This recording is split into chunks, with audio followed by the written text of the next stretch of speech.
বিশ্বের অনেক দেশেই কচুরিপানাকে সবচেয়ে বিরক্তিকর আগাছা হিসেবে দেখা হয়। নদী, খাল, বিল বা লেক যে কোনো জায়গায় এটি জন্মায়। সেখানকার পানি চলাচল বন্ধ করে দেয়, মাছ ধরা কঠিন হয়ে যায়, নৌকা চলতে পারে না, এমনকি অনেক সময় পুরো জলাশয়টাই অকেজো হয়ে পড়ে। কিন্তু এই একই কচুরিপানাই এখন ভিয়েতনামে পরিণত হয়েছে বিলিয়ন ডলারের শিল্পে। এছাড়াও দক্ষিণ পূর্ব এশিয়া আর আফ্রিকার কিছু দেশে কচুরিপানা নিয়ে এমন সব জিনিস বানানো হচ্ছে যেগুলো দেখলে কেউ বলতেই পারবে না এগুলোর মূল কাঁচামাল ছিল পানির উপরে ভেসে থাকা এক ধরনের আগাছা। এই পুরো প্রক্রিয়া শুরু হয় নদী বা জলাশয় থেকেই। কচুরিপানা খুব দ্রুত বড় হয়, মাত্র কয়েক সপ্তাহেই পুরো একটা জলাশয় ঢেকে ফেলতে পারে।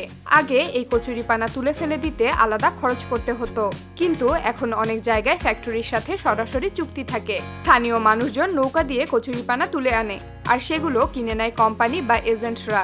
পানি থেকে তোলার পর কচুরিপানা প্রথমে খোলা জায়গায় রাখা হয়, কারণ সদ্য তোলা কচুরিপানার ভেতরে থাকে প্রচুর পানি।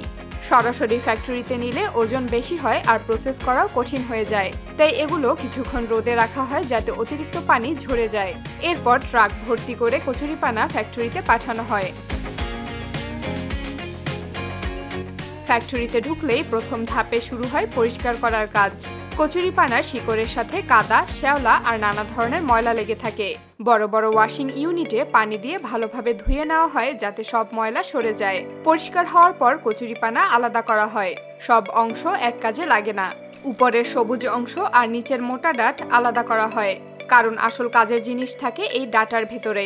এরপর ডাটাগুলো নির্দিষ্ট মাপ করে কাটা হয়। এই কাজ সাধারণত ভারী কাটিং মেশিন দিয়ে করা হয়, কারণ প্রতিদিন হাজার হাজার কেজি কচুরিপানা প্রসেস করতে হয়। কাটা ডাটাগুলো এরপর পাঠানো হয় ড্রাইং এরিয়াতে। এখানে শুরু হয় সবচেয়ে গুরুত্বপূর্ণ ধাপ, শুকানো। কচুরিপানার ডাটার ভেতরে স্বাভাবিকভাবেই অনেক পানি থাকে, তাই এগুলো রোদে বা বিশেষ ড্রাইং চেম্বারে ধীরে ধীরে শুকানো হয়। খুব দ্রুত শুকালে ডাটার উপরের অংশ মচমচে হয়ে ফেটে যেতে পারে, আবার কম শুকালে ভেতরে পানি থেকে যায়, তাই এই ধাপটা খুব সময় নিয়ে করা হয়। ভালোভাবে শুকানোর পর কচুরিপানার ডাটা শক্ত কিন্তু হালকা হয়ে যায়, তখনই এগুলো বিভিন্ন প্রোডাক্ট বানানোর উপযোগী হয়। এই শুকনো ডাটা দিয়েই প্রথমে তৈরি করা হয় পাপোশ বা ছোট ডেকোরেটিভ আইটেম। এগুলো মূলত ঘর সাজানোর কাজে ব্যবহৃত হয়। দেখতে খুব সাধারণ হলেও এগুলো পুরোপুরি প্রাকৃতিক আর পরিবেশ বান্ধব। এরপর একই ডাটা ব্যবহার করে বানানো হয় ম্যাটস।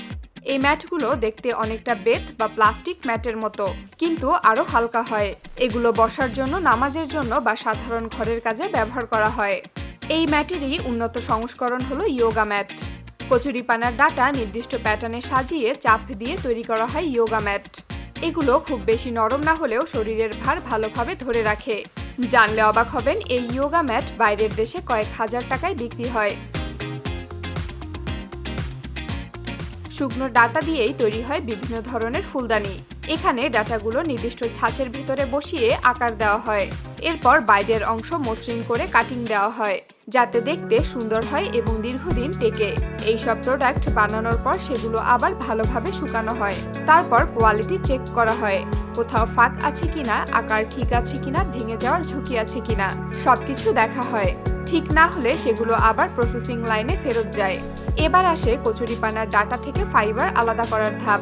এই ধাপে কচুরিপানার ডাটাগুলো বিশেষ মেশিনে পিষে নেওয়া হয়। মেশিনের ভেতরে চাপ আর ঘর্ষণের মাধ্যমে ডাটার ভেতর থেকে ফাইবার আলাদা হয়ে বেরিয়ে আসে। এই ভেজা ফাইবার বড় ফ্রেমে ঝুলিয়ে বা খোলা জায়গায় রোদে শুকানো হয়।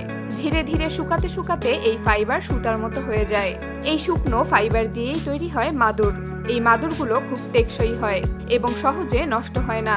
এছাড়া এই ফাইবার দিয়ে বানানো হয় বিভিন্ন ধরনের কভার, যেমন কুশনের cover, chair cover, table cover ইত্যাদি। এই ফাইবার আবার পাকিয়ে মোটা করে দড়ির আকার দেওয়া হয়।